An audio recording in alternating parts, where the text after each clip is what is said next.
Hi. இப்போ ஒரு 1 மந்த்தா நான் என்னோட லா ஆஃப் அட்ராக்ஷன் ரொட்டீன்குள்ள வந்து கொஞ்சம் சரியா இல்லை.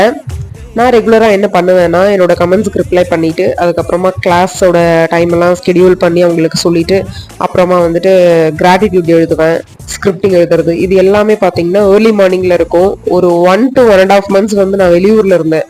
ஸோ வந்து என்னோட ரொட்டீன்ஸ் எல்லாம் அப்படியே டோட்டலாக கன்ஃபியூஸ் ஆயிருச்சு. அதனால இப்போ நான் டே டைம்ல வந்து எழுதிட்டு இருக்கேன் இந்த கிராட்டிடியூடு. சீக்கிரம் மாற்றி நான் ஏர்லி மார்னிங்க்கு போகணும். அப்புறம் பார்த்தீங்கன்னா கண்டிப்பாக நம்ம லைஃப்ல வந்து லா ஆஃப் அட்ராக்ஷன் வந்து நம்மளோட டைம்ல சேர்த்திக்கணுமே தவிர லா ஆஃப் அட்ராக்ஷனை மட்டுமே நம்மளோட லைஃப்ல ஒரு வேலையை பார்த்துட்டு இருக்க கூடாது. அப்புறம் மெடிடேஷன் மியூசிக் போட்டு அது ஒரு 1 hour லிசன் பண்ணி மெடிடேஷன் 2 மெடிடேஷன் பண்ணுவேன். அதையும் முடிச்சுட்டு ரீசெண்டாக நான் வந்து அர்த்தமுள்ள இந்து மதம் இந்த புக் படிச்சுட்டு இருக்கேன்.